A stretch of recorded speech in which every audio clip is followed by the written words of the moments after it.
the manor was silent. Every candle extinguished, every door closed, and yet, there it was, a voice rising through the stone walls of Wrenmoor Hall like something the house itself had been holding back for years. Low, unguarded, heartbreaking in its beauty. The Duke stood frozen in the dark corridor, one hand pressed against the cold wall, unable to move. Because the woman singing behind that door, the woman he had married 3 weeks ago, was the same woman every person in this county believed had never spoken a single word in her life. He had not been deceived. He had not been used. What he had been, without knowing it, was trusted. And he was only just beginning to understand what that meant. But before we go any further, if you're not following the channel yet, do that now. Every week there's a new story here, and every single one is built to stay with you long after it ends.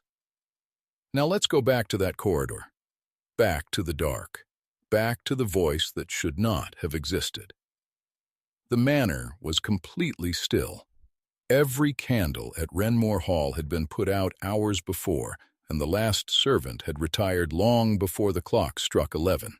Callum Ashby, Duke of Wrenmoor, was not a man given to restlessness, yet something had drawn him from his study, away from the unfinished correspondence spread across his desk, away from the quiet that had lately begun to feel less like peace and more like absence.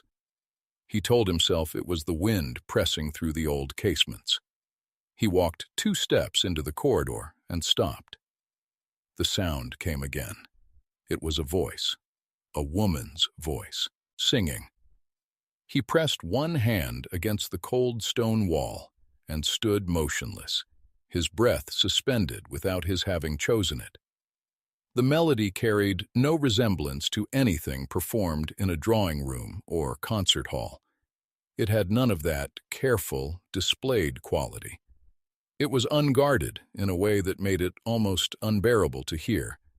Grief and tenderness woven together in a language he almost recognized, but could not place. His chest tightened. The sound was coming from behind the door at the far end of the east corridor, the room belonging to the woman he had married 22 days ago. The woman the entire county believed incapable of producing a single human sound. Her name was Sable. Only Sable.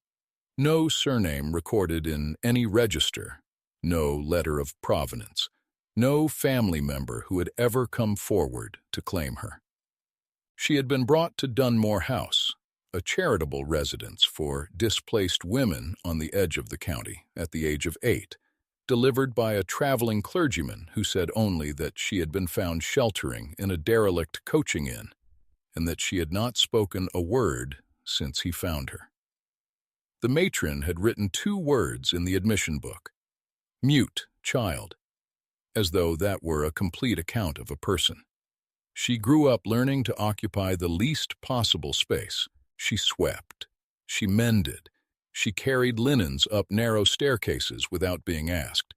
She developed a vocabulary of gestures, a slight inclination of the head, a careful positioning of her hands, so economical and precise that most people forgot, after a time, that she wasn't simply a woman of few words. The distinction between cannot speak and chooses not to blurred quickly in the minds of those who had no particular reason to examine it. That blurring had, over the years, served her in ways she had never fully explained to anyone. What those who observed her most cursorily missed entirely was the quality of her attention. Sable watched everything. She watched the way a man's shoulders changed when he believed himself unobserved. She watched which guests at Dunmore's charitable functions spoke to servants and which ones looked through them. She watched, and she remembered, and she said nothing, because she had learned, early and at considerable cost, that silence was the most durable form of armor available to a woman in her position. The arrangement had been proposed by Mr. Dorian Fetch, the county's most prominent solicitor, and a man whose influence extended considerably further than his official title suggested. He had arrived at Dunmore House on a Tuesday in early March, spoken privately with the matron for less than 30 minutes, and left behind a document and a figure that rendered all further discussion essentially ceremonial. The matron had presented the matter to Sable that same evening as though it were good fortune, which, the matron had been careful to note, it most certainly was, for a woman of Sable's circumstances. The Duke of Wrenmoor required a wife. His reasons, Mr. Euboker Fetch had conveyed, were administrative rather than romantic. A condition in his late father's estate arrangement stipulated that the full transfer of the northern properties could not be completed until the current duke presented a lawful spouse. The timeline was pressing. The duke was not, Mr. Fetch had added with some delicacy, seeking a companion in any meaningful sense. He was seeking a name on a document and a woman capable of conducting herself without embarrassment at formal occasions. A woman who did not speak, it had apparently been reasoned, was unlikely to create complications of the social variety. Sable had looked at the document for a long time. Then she had looked at the matron. Then she had picked up the pen and signed, not because she had no objections, but because she had learned long ago that objections, voiced or otherwise, required a foundation of alternatives. She had none. What she did have, folded into the interior pocket of the only coat she owned, was a reason of her own for finding herself inside the walls of Wrenmoor Hall. A reason that had nothing whatsoever to do with the Duke's property arrangement, and everything to do with Mr. Dorian Fetch. Wrenmoor Hall was a house that had learned to keep its own counsel.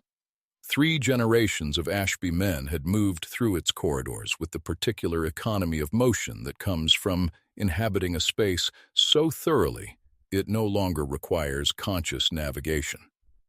The servants were long-tenured and discreet.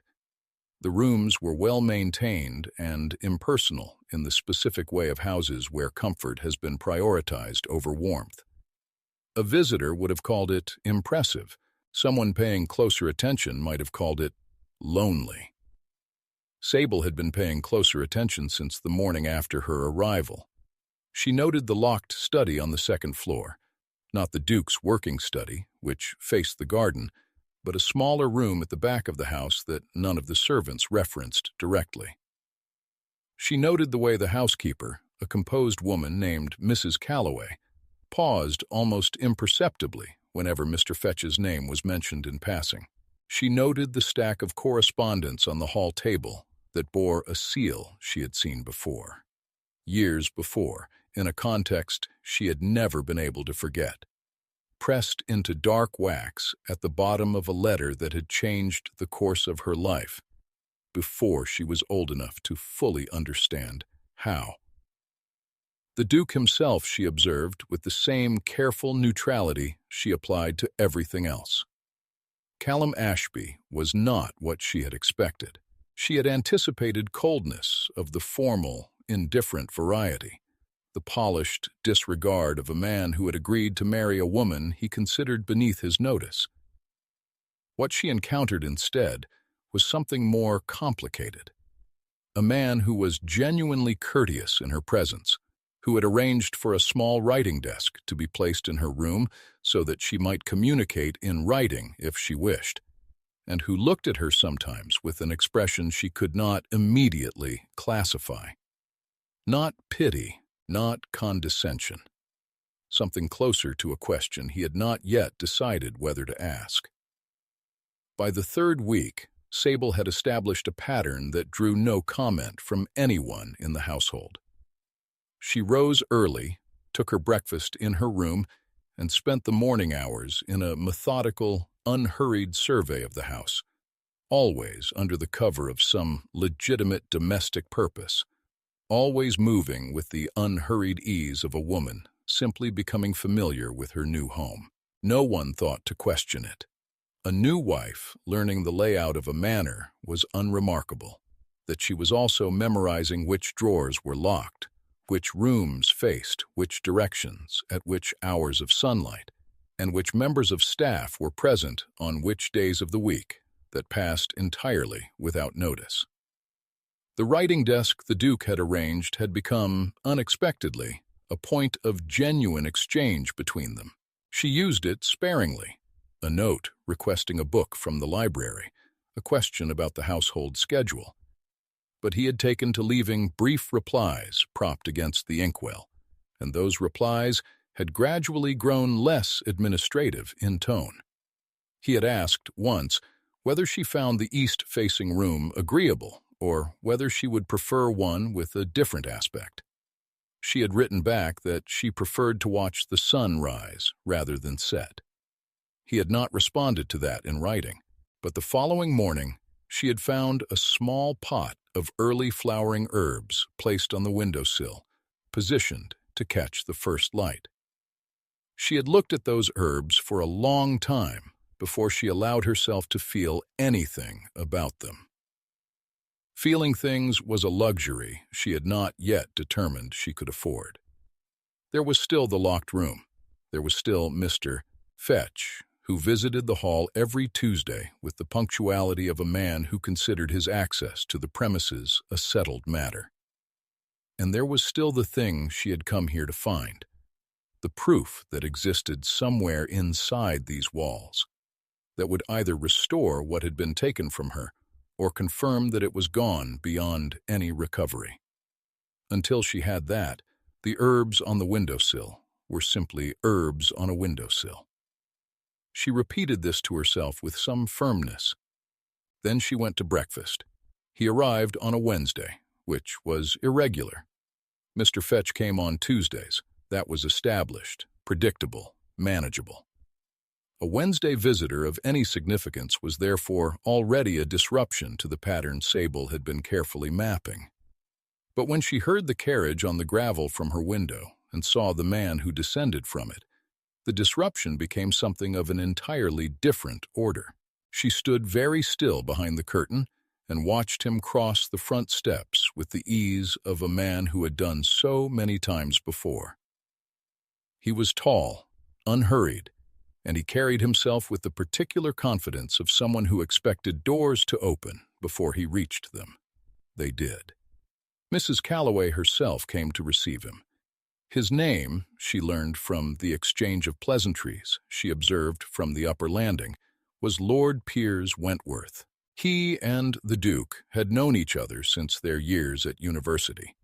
That much was apparent from the greeting, which carried the specific ease of men who had once been close and had since grown into a more careful kind of friendship.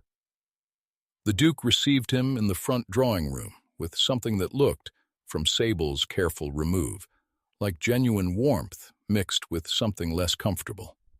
Wariness, perhaps, or the particular alertness of a man in the presence of someone who knows him well enough to notice things he would prefer unremarked. What unsettled Sable was not Lord Wentworth's arrival itself. It was the moment, halfway through the afternoon, when he turned from his conversation with the Duke and looked directly up at the landing where she stood. She had been certain she was out of sight. She had positioned herself with her usual precision. And yet he looked up, not with the casual glance of someone whose eye has been caught by movement, but with the deliberate, unhurried attention of a man who already knew she was there. He held her gaze for exactly 3 seconds. Then he smiled, very slightly, and returned to his conversation as though nothing had happened at all. There is a moment in every story where the pieces that seemed unrelated suddenly reveal they were never unrelated at all. Lord Wentworth's arrival was not coincidence. His 3-second gaze at the landing was not casual, and the smile he allowed himself before turning away. That smile belonged to a man who knew something that would change everything happening inside those walls. What he knew, and how long he had known it, is the part of this story that will make everything before it look completely different. Stay with me. It had been 3 nights since Lord Wentworth's arrival. He had taken the guest suite in the south wing at the Duke's invitation and showed no particular indication of departing. His presence in the house had introduced a new variable into every dynamic Sable had been tracking, and she had spent those 3 days recalibrating with the focused attention of someone who understands that an unexpected element is rarely accidental. She had also spent those 3 days being more careful than ever, more contained, more perfectly, exhaustingly silent. Which was perhaps why, on the 4th night, alone in her room with the certainty that the house had finally settled into sleep, she had allowed herself the one thing she permitted herself only in absolute solitude. She had gone to the window, pressed her forehead briefly against the cool glass, and then, quietly, barely above a breath, she had begun to sing. It was not a performance. It was not even entirely a choice. It was the way some people pace, or weep, or pray, an involuntary release of something that had been held too long and had finally exceeded its vessel. The song was old. She had learned it before she learned almost anything else she knew. In a place and from a person she was not yet ready to think about directly. She did not hear the footstep in the corridor. She did not hear the pause, the held breath, the slow and disbelieving stillness of a man standing on the other side of a door that suddenly contained an impossibility. She sang for perhaps 4 minutes, no longer, and then stopped and pressed her lips together and stood in the dark, feeling the particular vulnerability of someone who has been, without knowing it, entirely unguarded. In the corridor, separated from her by 3 inches of oak and the entire architecture of a lie she had not chosen but had accepted, the Duke of Wrenmoor stood without moving for a very long time. Callum did not knock. He was not certain what he would have said if he had. He stood in the corridor until the cold of the stone floor had worked its way through the soles of his boots, and then he walked back to his study and sat in the dark for another hour, turning over what he had heard with the methodical care of a man who prefers to understand things completely before he reacts to them. The voice had been real, the song had been real, and the woman who had produced it was the same woman who had sat across from him at dinner 4 hours earlier and communicated her preference for the lamb over the fish by the slight inclination of her head toward the left side of the serving dish. He was not angry. That surprised him. He had expected, on the walk back to his study, to encounter anger somewhere along the way. The feeling of having been deceived, of having extended a particular kind of careful consideration to someone who had been performing rather than receiving it.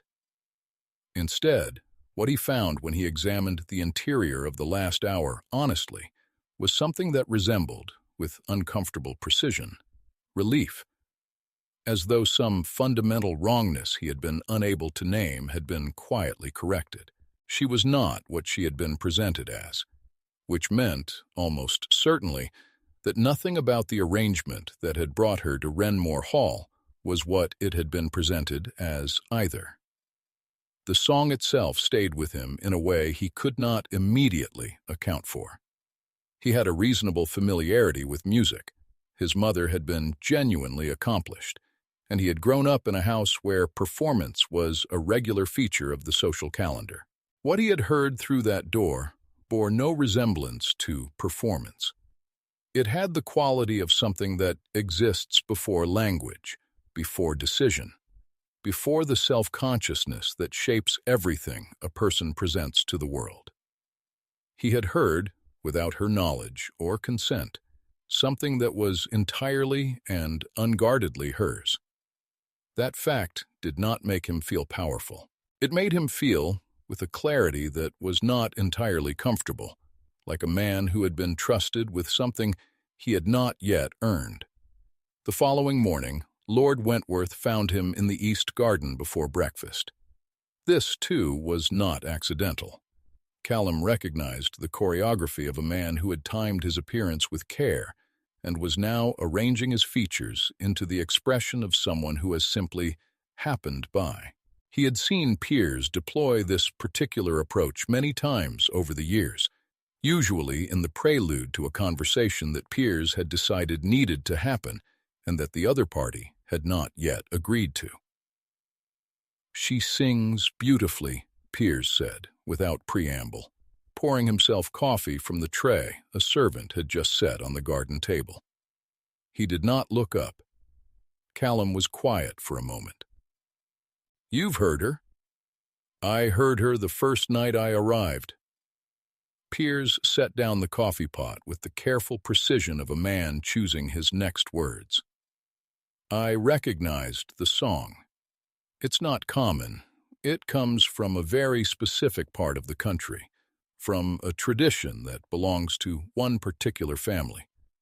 I've heard it once before, years ago, sung by a woman named Rosalind Marin, a woman who, as far as the official record is concerned, died without heirs." He paused. "She didn't." The garden was very still. Somewhere beyond the wall, a horse shifted in the stable yard, and the sound of it carried with the particular clarity of cold morning air. Callum looked at his oldest friend and understood with the slow and irrevocable certainty of a man watching a locked door finally open, that the conversation he was about to have would divide his life into a before and an after. "How long have you known?" he asked. "Long enough," Piers said, "and I need you to understand that I am telling you now because the situation has changed. Fetch knows she's here, and Fetch, I promise you, did not arrange this marriage out of administrative convenience.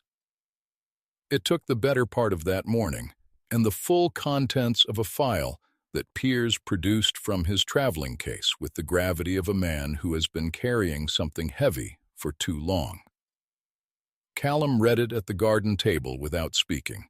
The documents were old, some of them predating his father's time, and they concerned a land arrangement in the northern part of the county that Callum had always understood to be straightforwardly inherited. It was not straightforward. It had never been straightforward. Rosalind Marin had been the lawful heir to the Caldenmere estate, a property that bordered the northern edge of the Wrenmoor holdings. 30 years ago, through a sequence of legal maneuvers that Piers had spent considerable time and money reconstructing, that estate had been absorbed into the Wrenmoor holdings on the basis of documentation that claimed Rosalind Marin had died without issue, and that the property had therefore reverted under a secondary clause. The documentation was fraudulent. Rosalind Marin had not died without issue. She had died genuinely, years later, but she had left behind a daughter who had been separated from her inheritance before she was old enough to understand what had been taken from her, placed in a charitable institution under a simplified name, and allowed to disappear into the institutional silence of a system that had no particular incentive to remember her. Callum set down the last page and looked at the garden wall for a long moment. "Fetch arranged the marriage," he said. It was not a question. "Fetch arranged the marriage," Piers confirmed. "A wife has no independent legal standing to bring a claim against her husband's estate. By marrying her to you, quietly, quickly, under circumstances that gave her no time to take counsel, he closed the only avenue through which she could have recovered what belongs to her. He didn't bring her into this house, Callum. He buried her in it." The coffee had gone cold. A cloud moved across the sun, and the garden dimmed briefly, then recovered. Callum thought of a small pot of herbs placed on a windowsill to catch the morning light. He thought of a woman who had signed a document in an institution she had no reason to trust, with no alternatives available to her, and who had come into his house carrying something in her interior coat pocket that he now understood was not nothing. It had never been nothing. "She knows," he said quietly. "She's always known," said Piers. "The question is what you're going to do about it." He did not go to her immediately. That was the first decision. To sit with what he knew before he acted on it, to resist the impulse toward a confrontation that would serve his own need for clarity more than it would serve her. He had spent enough time observing Sable in the weeks since her arrival to understand that she was not a woman who responded well to being cornered. She responded to space, to patience, to the kind of attention that doesn't demand anything in return. He had learned that from the writing desk, from the way her notes had gradually shifted from the purely functional to something more considered, more personal, as the pressure of expectation had been kept consistently low.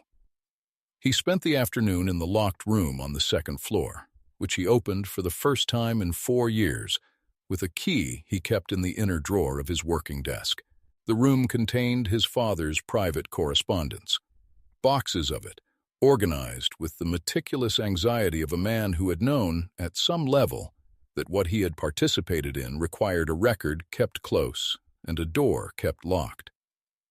Callum worked through it with the methodical patience of someone who no longer hopes the next document will say something different, but reads on regardless. By the time the light through the small window had shifted to the amber of late afternoon, he had found 3 letters that confirmed everything Piers had laid out that morning. And 1 letter that was worse. A letter in his father's hand that indicated the elder Ashby had known the documentation was fraudulent at the time he accepted the transfer, and had accepted it regardless. He sat for a while after that without reading anything. The room smelled of old paper and the particular staleness of a space that has been sealed against air and examination for a long time. He thought about inheritance, not the legal kind, not the kind measured in property and title, but the other kind, the kind that arrives without being asked for, embedded in the choices of people who are no longer present to account for them. He thought about what it means to benefit from a wrong you did not commit, and then he stood up, straightened his coat, and went to find his wife. He knocked. This time, he knocked. There was a pause, long enough that he understood she was deciding something, and then the soft sound of movement, and the door opened. She looked at him with the expression he had come to think of as her default, composed, watchful, giving nothing away in the first moment and everything away in the second, to anyone paying close enough attention. He was paying close attention. He had brought no document, no prepared speech, no careful arrangement of words designed to manage the conversation toward a particular outcome. He had brought, on the small tray he carried himself, rather than delegating to a servant, 2 cups of tea and a plate of the plain shortbread that he had noticed. 3 weeks ago she took from the tea service when she thought no one was watching. He set it on the small table by the window, her window, the one that faced east, the one with the herbs on the sill, and sat in the chair across from the writing desk. He poured both cups. He did not speak. She looked at the tray for a moment. Then she sat down at the writing desk, took up her pen, and wrote 4 words on a clean sheet of paper. She turned it to face him. "How much do you know?" He looked at the words for a moment, and then he looked at her, and he said, quietly and without any particular inflection, "Enough to be ashamed of what was done. Not enough yet to know how to correct it. I was hoping you might help me with the second part." Something shifted in her face. Not a smile, not quite, but the particular softening of a person who has been braced for a long time against an impact that has not arrived. She drew the paper back toward her. She wrote again, this time for considerably longer. She had just handed him the truth, page by page, in her own hand, with the precision of someone who had been preparing that moment for 7 years. And he had responded not with shock, not with legal calculation, not with the instinct of a man protecting his inheritance. He had told her the letters were hers. He had asked her to help him correct what had been done, what neither of them had said out loud yet, what was sitting in the room between them with the patient weight of something that refuses to be indefinitely ignored, is what this was beginning to become. That part is coming, and it will not arrive the way either of them planned. What she wrote over the following hour was not a confession. It was a precise, methodical account, organized with the economy of someone who has rehearsed it in her own mind many times and has finally been given a surface to set it down on. She had known about Caldenmere since she was 17, when a solicitor's clerk, a young man with a conscience that had not yet been fully administered out of him, had found her at Dunmore House and told her in a hurried, frightened whisper what he had stumbled upon in his employer's files. The employer had been Mr. Fetch's predecessor. The files had since been consolidated. The clerk had since moved to another county and, she suspected, had been encouraged to do so. She had spent the following years building a case from the outside, gathering fragments, tracing land records through county archives, writing to offices that rarely wrote back, following the paper trail of a fraud that had been carefully constructed to be difficult to follow. She had gotten close twice. Both times, access to the final documents had been blocked by a legal wall that she could not breach without the kind of standing that her circumstances did not afford her. When Mr. Fetch had arrived at Dunmore House with his proposal, she had understood immediately what he was doing and why. She had also understood, with the cold clarity of someone who has thought about very little else for 7 years, that walking through the door he had opened, under her own terms, with her own purpose, was the closest she would ever get to the proof locked inside these walls. She pushed the last page across the desk and sat back. The room was quiet. Outside, the wind had picked up and was pressing through the old window frames with a low, persistent note that the manner produced only in the late evening. Callum had read each page as she produced it, without interruption. He looked up now and met her eyes, and what he said next was not what she had prepared herself for. "The letters are in the locked room upstairs," he said. "I read them this afternoon. They are yours whenever you want them." She looked at him for a long moment. Then she wrote one more word on a clean sheet of paper and turned it toward him. Why? He considered the question with the seriousness it deserved. "Because they should always have been," he said. Mr. Fetch arrived the following Tuesday with 2 men she had not seen before, broad-shouldered, quiet, with the particular blankness of men employed for purposes that are not discussed in polite terms. He asked to see the Duke privately. Mrs. Calloway showed him to the front drawing room with the expression of a woman exercising considerable restraint, and sent word upstairs immediately. Callum came down. Sable, from the upper landing, watched the drawing room door close. What transpired inside that room she reconstructed afterward from Callum's account, and from the faint reach of raised voices that the old walls did not entirely contain. Fetch had received information, from which source remained unclear, though Piers had his suspicions, that documents pertaining to the Caldenmere arrangement had been accessed. He had come, under the cover of a routine visit, to propose a supplementary agreement, a document to be signed by both the Duke and his wife, that would formalize a permanent waiver of any claim against the northern properties. He had framed it as a tidying of administrative loose ends. He had brought the men as a reminder that he was not accustomed to being declined. Callum had declined. He had done so with the specific, unhurried courtesy of a man who understands that the person across from him requires the appearance of a door still open, and who has privately decided to close it. He had told Fetch that he would review the proposed document with his solicitor before signing anything, and that he would be in touch within the fortnight. Fetch had smiled the smile of a man who knows a delay when he hears one, and who has prepared accordingly. He had left the two men in the county. Piers discovered this by nightfall.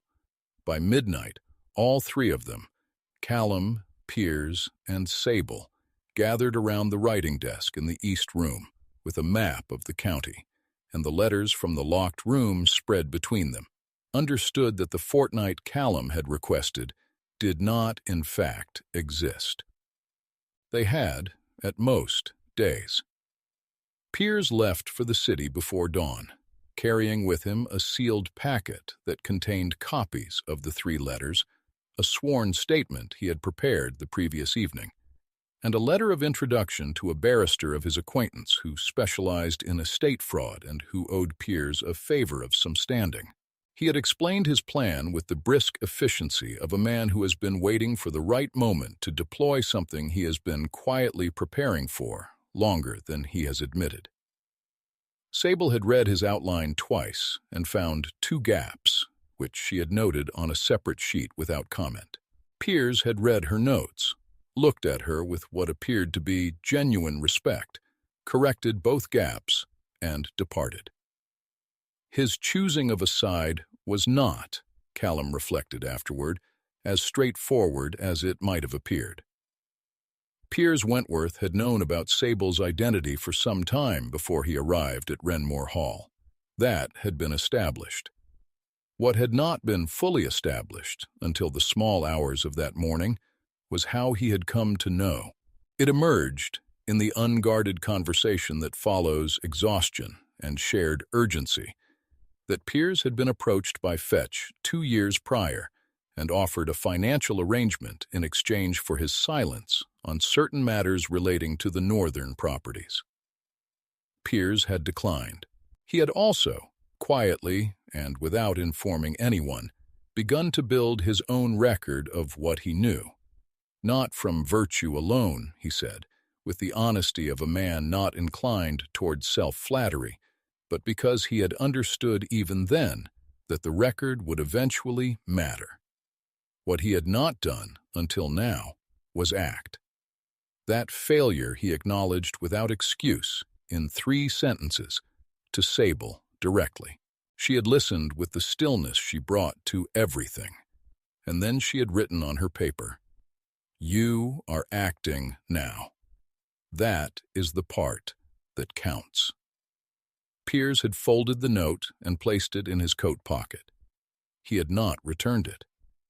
Callum, watching from across the room, had felt something shift in the atmosphere of the whole situation, as though a weight that had been distributed unevenly had finally found its proper balance. The 2 days that followed Piers' departure were the quietest Wrenmoor Hall had produced since Sable's arrival, and that was saying something, given the quality of silence the house was capable of.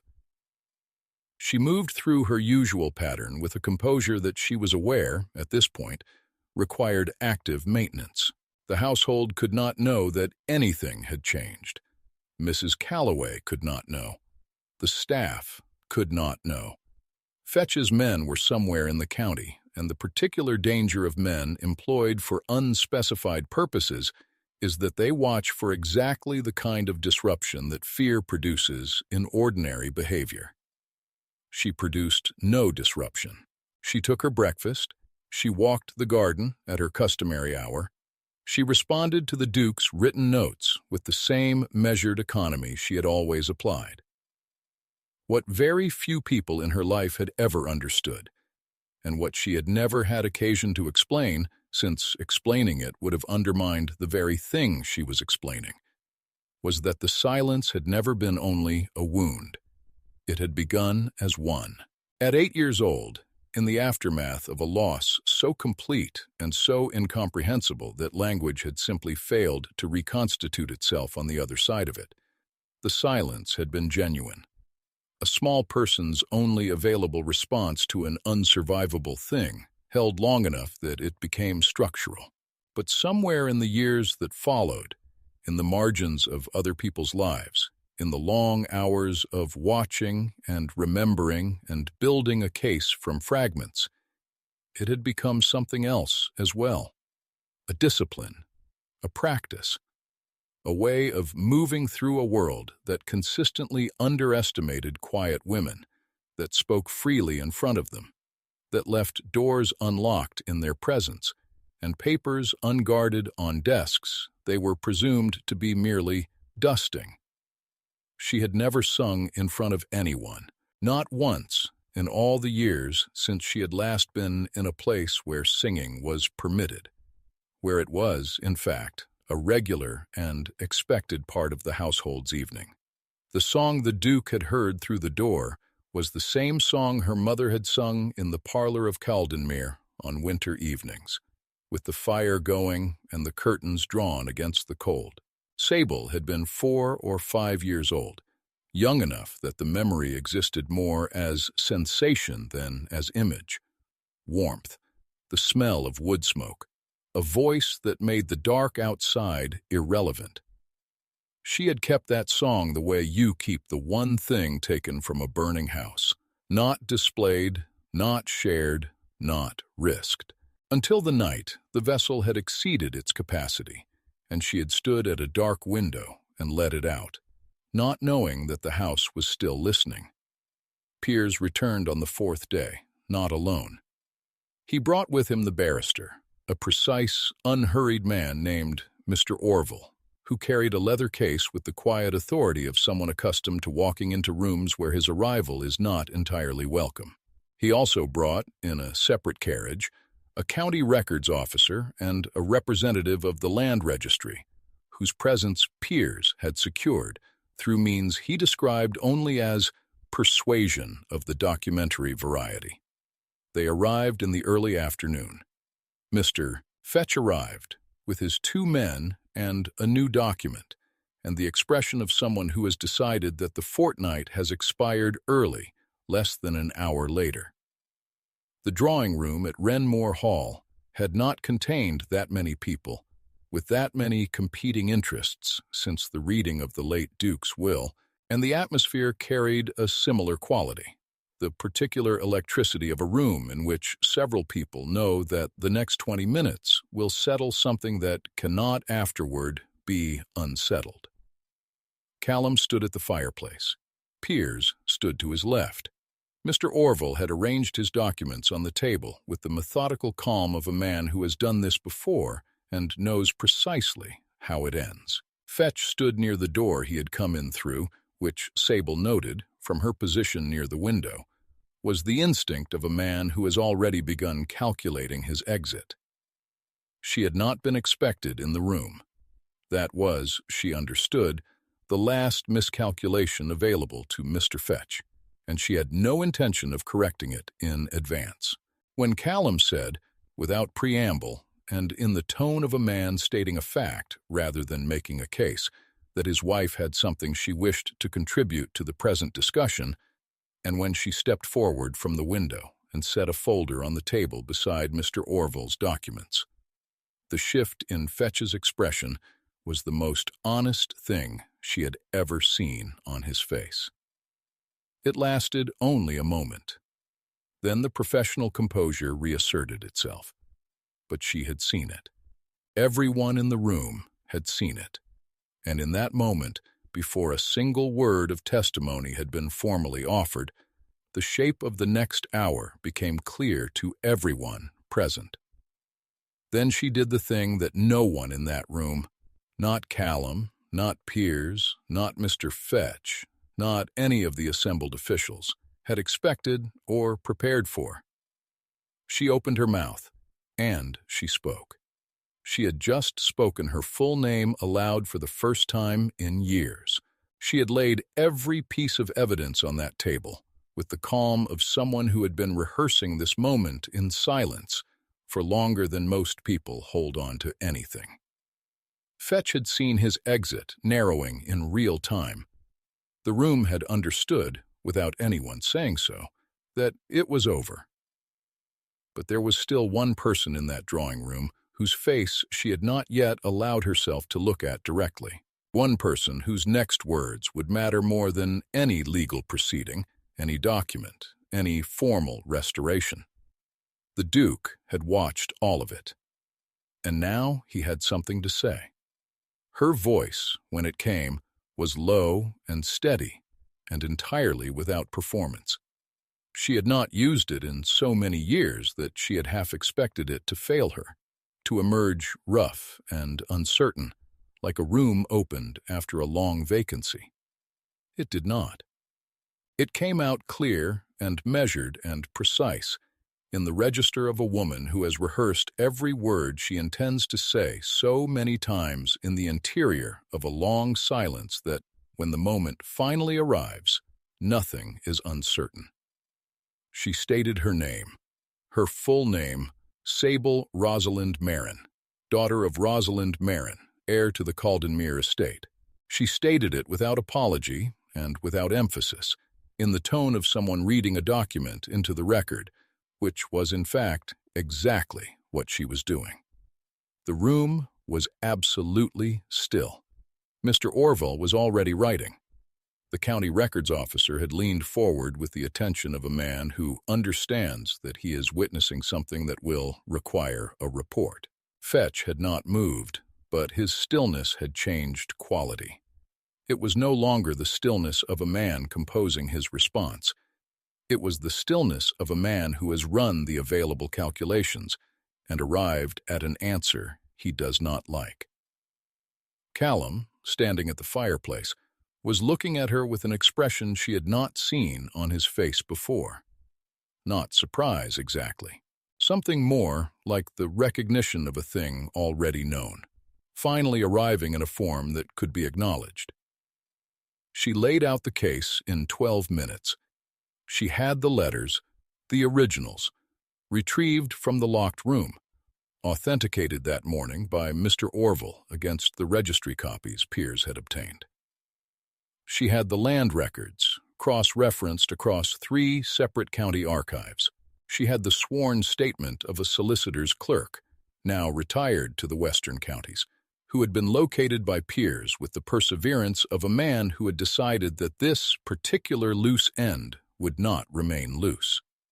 She presented each element without dramatics, in sequence, with the economy of someone who knows that the facts are sufficient and that embellishment only creates surfaces for challenge.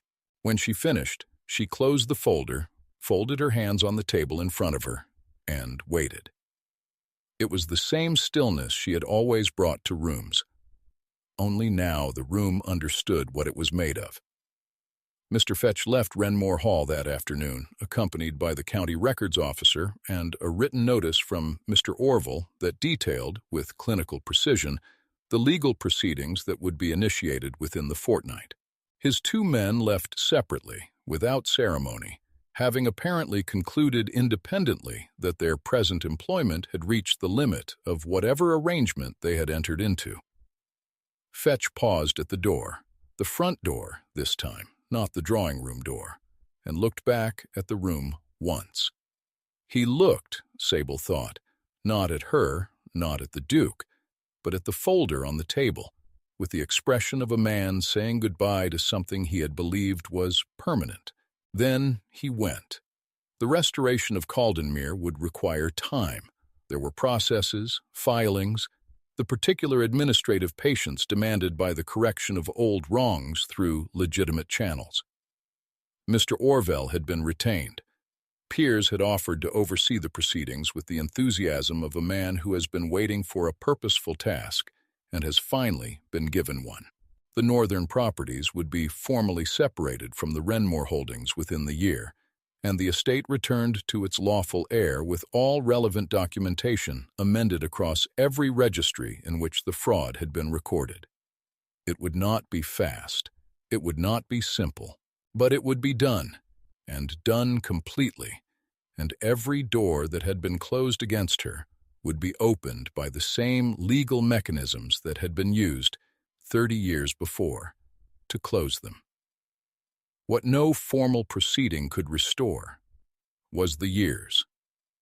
The matron's two-word entry in the admission register, the long corridors of Dunmore House, the decades of a case built from the outside, in silence, by a woman whom the system that had taken everything from her had counted upon to remain invisible. Those years were not recoverable, and Sable did not pretend otherwise.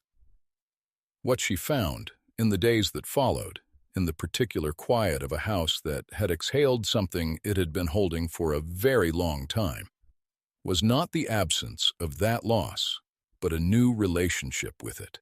The difference between carrying something alone in the dark and carrying it in the light with someone beside you who knows the full weight of what it is. 3 weeks after that afternoon in the drawing room, Callum knocked on the door of the east room at the usual hour and found it open. Not ajar, open in the deliberate way of a room that has decided it no longer has a reason to be closed. She was at the window with a book, the morning light coming in at the angle she had always preferred, the herbs on the sill green and unhurried. She looked up when he appeared in the doorway, and she said, in that low and steady voice that he was still, if he was honest, in the process of becoming accustomed to, not because it was unfamiliar, but because every time he heard it, he felt again the specific quality of the first time. She said, "You can come in, you know. You have always been able to come in." She looked at him directly, with the full attention that had always been her most striking quality. The gaze of someone who has spent so long watching the world that when they choose to let the world watch back, it lands with the full weight of everything they have seen. "I left it open because I wanted you to walk through it," she said. "That is the honest answer. I am sorry it took me this long to say it out loud." Callum was quiet for a moment. Outside, the stable yard was beginning its morning sounds, horses and voices and the particular rhythm of a household finding its daily footing. Ordinary sounds, the sounds of a place that continues regardless of what the people inside it are resolving. He had spent a great deal of his life inside this house, and he had never been as aware of it as a living thing as he was in this moment. Sitting in a chair by a writing desk in a room that smelled of old paper and fresh herbs, listening to a woman speak in a voice she had kept safe for years until she found somewhere safe enough to use it. "Don't apologize," he said. "You protected what you had to protect. I would have done the same." He paused. "I hope, given time, you'll find there's rather less that needs protecting here than there once was." She held his gaze for a long moment. Then something in her face completed a movement it had been making gradually for weeks. A slow and unguarded opening, like a window turned at last toward the light it had always been angled away from. She reached across the desk and placed her hand over his, with the simplicity of someone who has finally stopped calculating the cost of a thing and has decided to do it anyway. The morning came fully through the window. The herbs on the sill caught the light, and in the east room of Wrenmoor Hall, in the quiet that followed, there was nothing left to hide. And for the first time in longer than either of them could honestly account for, that felt not like exposure, but like the beginning of something that had always deserved to exist. Because the world does not reward those who shout the loudest. It remembers those who, even in the deepest silence, never stopped knowing exactly who they were. If this story found something in you, if Sable's silence, her patience, her long and quiet courage reminded you of something you've carried yourself, then you're exactly who this channel was made for. Subscribe and don't miss what comes next. The next story is already waiting, and I promise you, it's worth staying for.